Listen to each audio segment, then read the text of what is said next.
Boa noite a todos. Estamos começando a nossa aula de jurisdição e competência. Na verdade, aqui nós vamos falar sobre competência, uma vez que no nosso início do curso nós já falamos de jurisdição, né? No penal nós temos primeiro a jurisdição, depois a competência. No processo civil eu tenho primeiro a jurisdição e depois é que eu falo do Ministério Público, do jurisdiconsórcio, é que eu vou ter a competência. Então vamos lá. Competência, parte 1, nossos contatos no Face, onde a gente mostra as aulas que estão sendo colocadas, e o pessoal que quer mandar sua perguntinha pelo YouTube. Vamos lá, então, para competência. Um assunto importante. Vamos começar com o conceito, né? Anotem lá, conceito. Competência é a demarcação dos limites em que cada juiz pode atuar. Nós sabemos que cada juiz tem um limite onde ele exerce a jurisdição. E esse limite se chama a competência. Um juiz de São Paulo, da região metropolitana, não pode, por exemplo, atuar em São José dos Campos, não pode atuar no interior de São Paulo, porque a competência dele se refere à cidade de São Paulo. Um juiz federal não pode atuar em causas que não haja competência, não haja bens e interesses da União. Um juiz trabalhista não pode atuar em causas da justiça eleitoral e nem o juiz eleitoral pode atuar em causas da justiça militar, por exemplo. Então eu tenho aí uma delimitação. Nós dizemos que a competência é a medida da jurisdição. Por isso que no início da aula eu disse que a gente normalmente estuda jurisdição e competência. Mas, sendo ela a medida da jurisdição, nós vamos atuar para justamente delimitar a área de atribuição de cada juiz. É a fixação das atribuições de cada um dos órgãos jurisdicionais.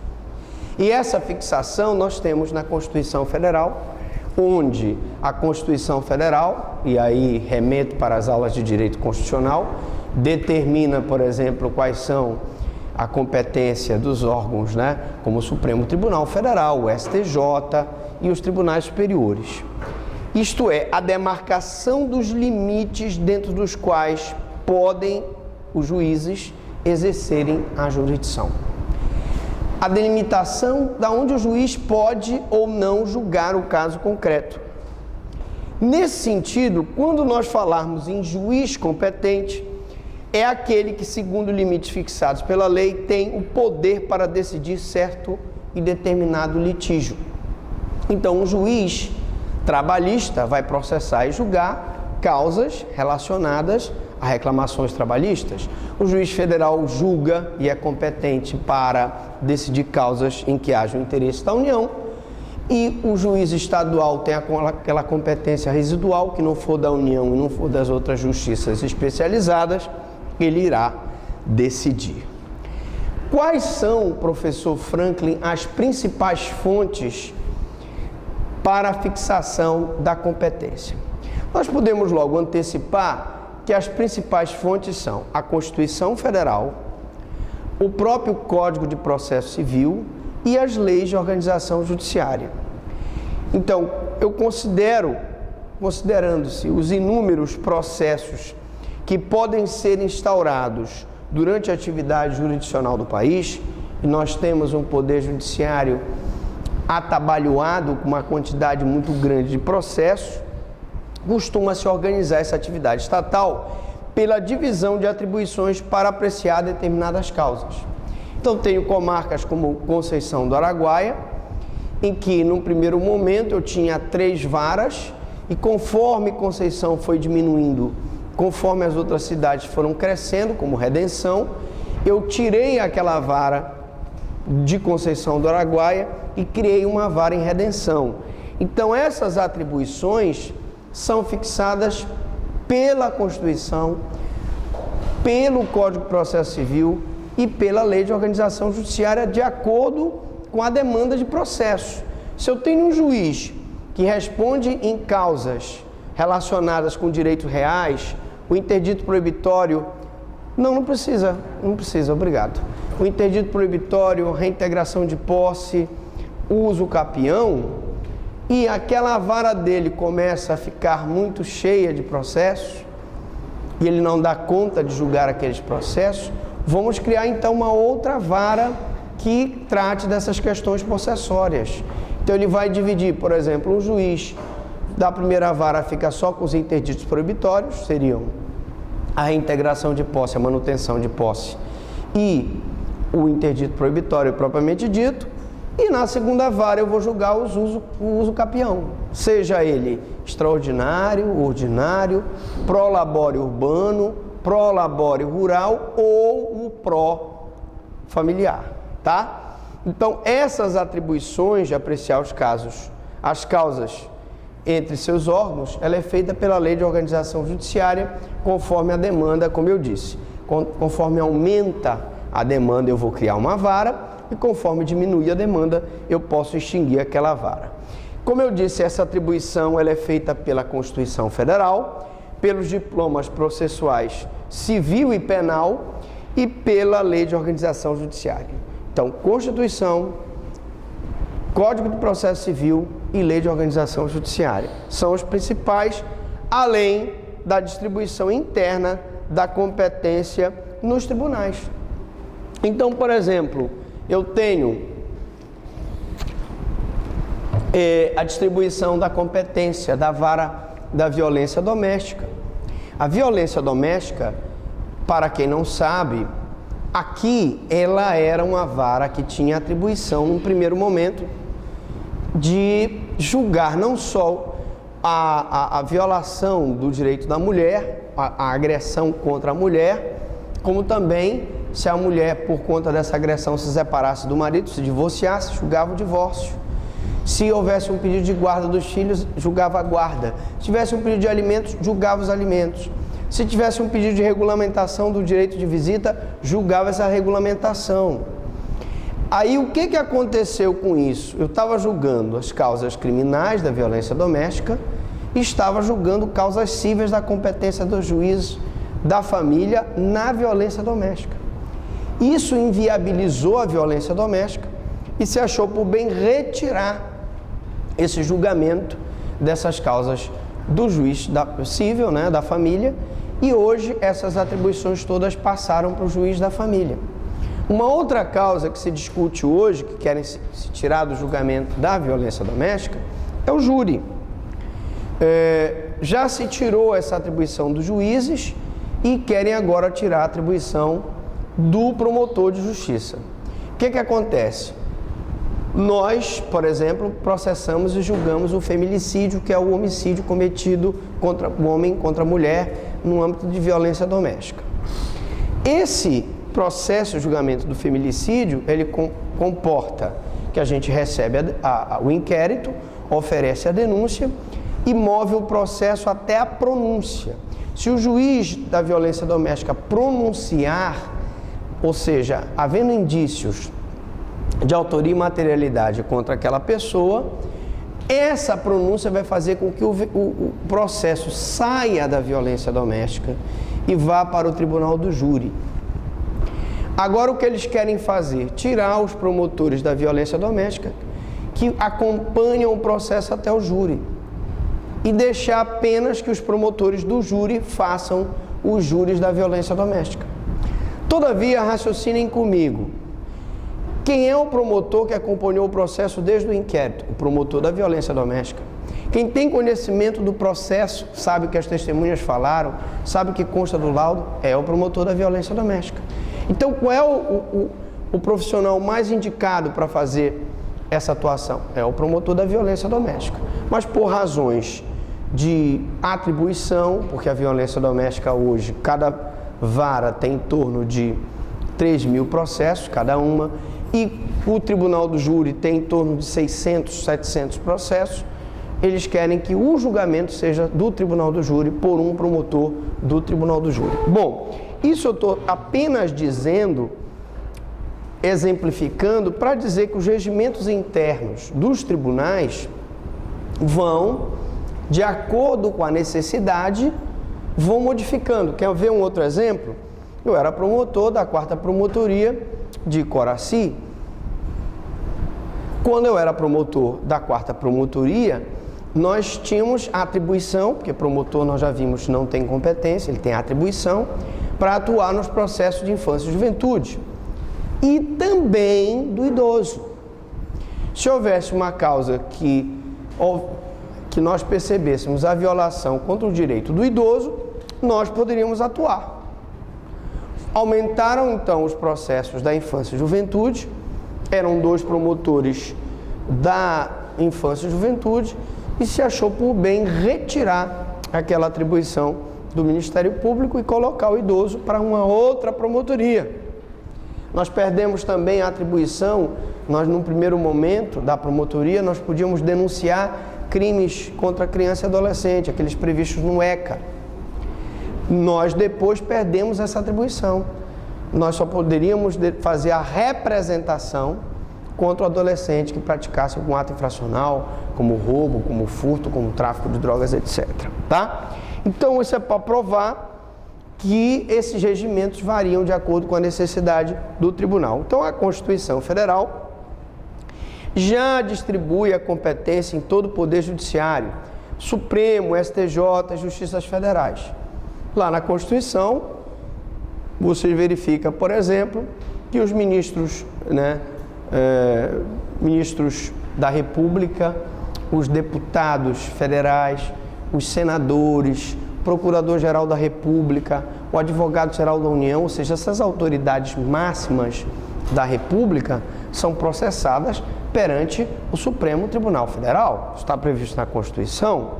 Ao passo que governadores, deputados estaduais, desembargadores serão processados perante o STJ. As justiças federais.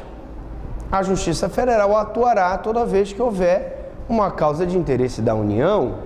Então, nós temos Justiça Militar, em que julga crimes militares, Justiça Eleitoral, que cuida não só da parte de toda aquela habilitação para o processo eleitoral, impugnação de mandato eletivo, como também dos crimes eleitorais. Justiça Trabalhista, que processa e julga aquelas causas relacionadas a reclamações trabalhistas durante o vínculo empregatício, e a Justiça Federal Comum. Lembrando sempre que a nossa Justiça Estadual, ela é residual. É como se ela só processa e julga o resíduo, o que sobra dessas justiças especializadas. Bom, a pergunta é, professor Franklin, qual o momento que demarca a fixação de competência? Lembrando que essa aula, ela não pode ser assistida sem que você assista a aula de jurisdição. Mas então, qual é o momento que demarca a competência para que o juiz possa exercer a sua jurisdição? E quais são as exceções à regra da perpetuatio jurisdictionis? Perpetuação da jurisdição. Porque a regra é que, uma vez o juiz sendo competente, ele vai continuar competente até o fim dos tempos, até o julgamento daquele processo. Mas eu tenho situações em que ele deixa de ser competente, que é uma exceção a essa regra da perpetuatio jurisdictionis. Momento que demarca a fixação da competência. Segundo o Código de Processo Civil, a competência, em regra, é determinada no momento em que a ação é proposta. Então, na hora em que você vai propor uma ação de reintegração de posse, de interdito proibitório, de uso capião, você, por exemplo, tem que saber qual é o juiz competente. Eu tenho que ver lá na Lei de Organização Judiciária qual o juiz que tem a atribuição para processar e julgar processos em que estejam relacionados a direitos reais imobiliários, por exemplo, que é o caso. Então, nós vamos ajuizar a ação perante o juiz competente para processar e julgar o feito. Se eu entro com uma ação perante o juiz competente, esse vai poder apreciar o meu caso. Se eu entro com uma ação perante um juiz incompetente, claro que ele não vai apreciar o meu caso. Com a sua distribuição, e aí se eu tiver mais de um juiz competente, numa comarca da capital, em que eu tenho várias varas que são competentes para processar e julgar os interditos proibitórios, né? Que nós chamamos, são as ações possessórias, a reintegração, manutenção e o próprio interdito proibitório, eu tenho que dar entrada e o distribuidor vai distribuir aquela petição para um dos juízes competentes. Ou com um despacho inicial, né? Na hora que o juiz dá o despacho inicial, ele fixa a competência, sendo irrelevantes as modificações do estado de fato. Então, por exemplo, mudança de domicílio do réu. Você entrou com uma ação de...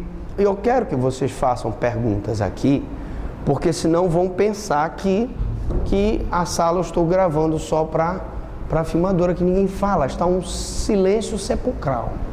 Então vamos perguntar para que você possa tirar alguma dúvida. Professor, não entendi. Perguntem. Mas eu dizia, você entra com uma ação de reintegração de posse. Um terreno teu foi invadido. Lembrem-se que a ação de reintegração de posse se baseia na posse.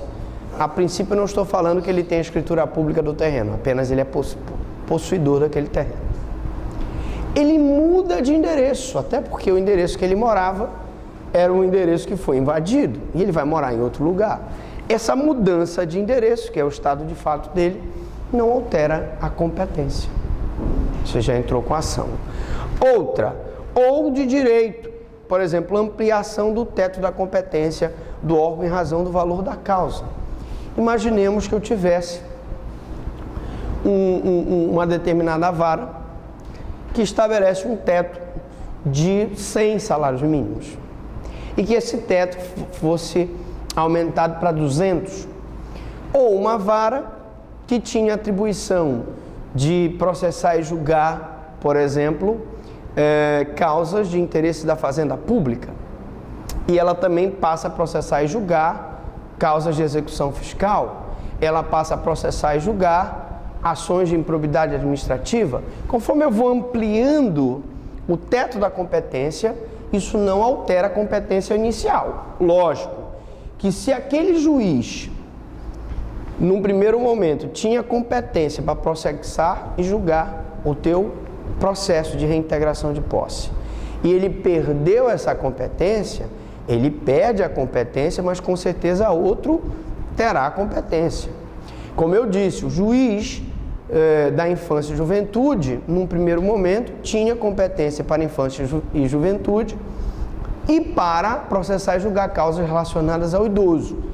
Na hora que retiraram o idoso da competência dele, essa competência foi para outro juiz. Então, a ampliação do teto não muda. O que muda é se você retirar a competência. O que acontece se retira? É simples. Teu processo que estava na primeira vara, que era competente para processar a reintegração de posse, vai para a segunda, para a terceira, conforme foi distribuída a competência originária, que era tua, e passou a ser para outro juiz. Beleza. Então, ampliação do teto da competência do órgão em razão do valor da causa, ocorridas posteriormente, existe o que nós chamamos de perpetuatio iurisdictionis. A jurisdição se perpetua, permanece na mão daquele mesmo juiz que recebeu a petição inicial. Salvo se suprimirem o órgão judiciário, como eu expliquei aqui, nós tínhamos 3 varas em Conceição do Araguaia. Conceição diminuiu de tamanho, para quem não sabe, quando o Frei Gil de Vila Nova chegou lá em Conceição, o município de Conceição do Araguaia ia até Marabá. Aqueles municípios todos, Santana do Araguaia, São Félix do Xingu, Redenção, pertenciam à Conceição do Araguaia. E com o tempo eles foram se desmembrando, Redenção aumentou de tamanho, Conceição diminuiu de tamanho. Então extinguiram uma terceira vara de Conceição e criaram uma vara para redenção. Então, se eu tiver uma supressão do órgão judiciário, cuja competência já estava determinada inicialmente, a extinção de uma vara civil, por exemplo, ou quando as modificações ocorridas alterarem a competência em razão da matéria ou da hierarquia. Nesse caso, essa alteração que você falou do exemplo, ela é feita no regimento interno do... O tribunal se reúne, né? Eu tenho a lei de organização judiciária e eu vou então modificar a lei de organização judiciária. O tribunal vai se reunir, os desembargadores vão se reunir, vão fazer uma votação, vai se apresentar, é apresentado um requerimento, ou para ampliação da competência, ou para diminuição da competência. O que nós estamos vendo aqui é que não vai haver a perpetuação da jurisdição se suprimir o órgão. Então, o caso da extinção da terceira vara de Conceição do Araguaia, suprimiu. Aqueles processos que estavam na terceira vão para a primeira e para a segunda. Ou, por exemplo, cuja competência já estava determinada inicialmente, por exemplo, a extinção de uma vara civil, ou quando as modificações ocorridas alterarem a competência em razão da matéria. Aquele juiz da infância, em primeiro lugar, tinha competência para a infância e para o idoso. Retirou-se a competência do idoso, se deixou apenas a da infância. Então, aqueles processos que eram relacionados ao idoso vão para o juiz competente, vão para o juizado do idoso, que foi criado. Ou eu mudo a hierarquia. Eu tenho uma vara que pode ser transformada num mais um cargo de desembargo. Eu tenho uma promotoria que pode ser transformada em mais uma vaga para procurador de justiça. Então, existe aí uma questão de hierarquia, né? Fixadas em função do interesse público. E aí, lógico, por que se extinguiu a vara de Conceição? Porque Conceição diminuiu de tamanho e Redenção aumentou. Então, se tira uma vara de Conceição e se cria duas em Redenção, aumentou muito o tamanho. Por exemplo, Altamira, com a construção de Belo Monte, é bem provável que a curto ou a longo prazo, ou médio prazo, eu preciso criar mais varas cíveis em Altamira, por conta da questão da superpopulação em virtude da construção da hidrelétrica. Então, é interesse público, razão pela qual outras modalidades de competência absoluta devem estar abrangidas. Por exemplo, suponha-se a hipótese de vir a ser modificada na lei de organização judiciária a competência de uma das varas cíveis da capital, que deixou de ter atribuições para conhecer ações que envolvam direitos reais. Olha só, novamente, eu tinha uma vara civil que ela era competente para processar ações relacionadas a direitos reais. Então ela julgava reintegração de posse, manutenção de posse e interdito proibitório. E julgava também uso capião extraordinário, ordinário, prolabore urbano, prolabore rural e o pró-familiar. Vamos botar mais algum aí. Ela também decidia sobre demarcatória, ação de demarcação, decidia sobre enunciação de obra nova e, de repente, muda a competência da vara. Se divide, tá? Ela está muito sobrecarregada, é um juiz só para toda aquela situação. Vamos dividir. Esse juiz da primeira vara civil fica com as ações possessórias. O juiz da segunda vara fica com as ações de uso capião.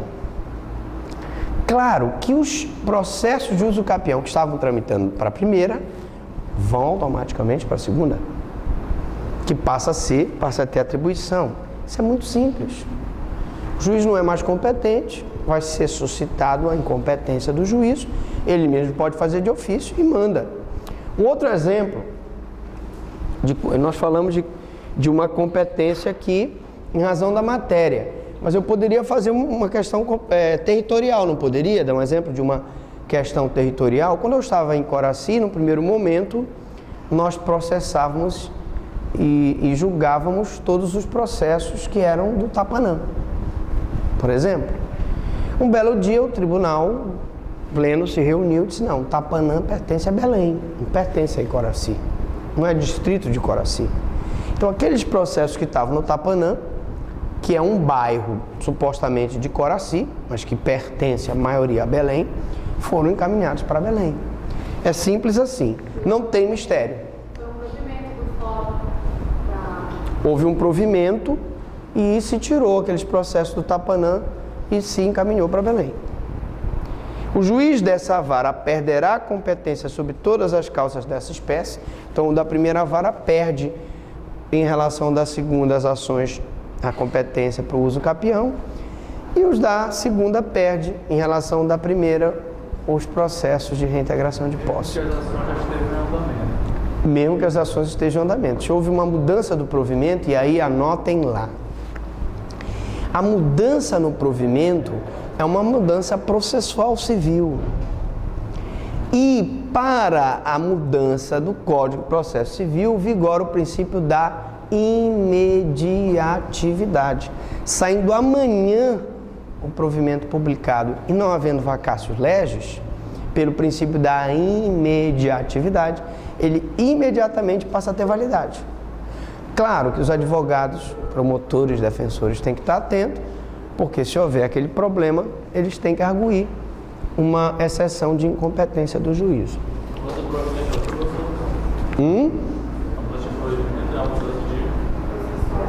É uma mudança de natureza processual, claro, se for uma mudança na vara civil, né? Processual civil, e essa mudança vigora o princípio da imediatividade. Se ela sair amanhã publicada no Diário Oficial, não tiver vacácio legis, ela a partir de amanhã já está vigorando. E os processos que eram de uso capião que estão na primeira vão passar automaticamente para a segunda. Não sei aquele juiz já suspeito, seja considerado como suspeito. Aí nós vamos encaminhar para um outro, mas alguém vai ter que julgar aquele processo pelo princípio da indelegabilidade da jurisdição, né? Principais critérios de fixação da competência. Os critérios que o legislador levou em conta para a distribuição da competência são da soberania nacional. Então, gente, só para dar uma ideia aqui, vigora o princípio da territorialidade. Todos os processos de ações ou omissões que causam dano no território brasileiro, eles estão sob a atribuição da jurisdição brasileira. E ainda eu tenho a teoria da coluna atmosférica. Se um avião vem sobrevoando o Brasil e aqui em cima esse aviãozinho, duas pessoas, uma gera prejuízo para a outra, a ação de indenização é julgada pelo Brasil. E território brasileiro não é só os 8.511.965 km². Eu tenho as ilhas, né? Eu tenho os rios, eu tenho os lagos, enfim, tudo que comporta o território brasileiro, tá? Bom, critério, então, soberania.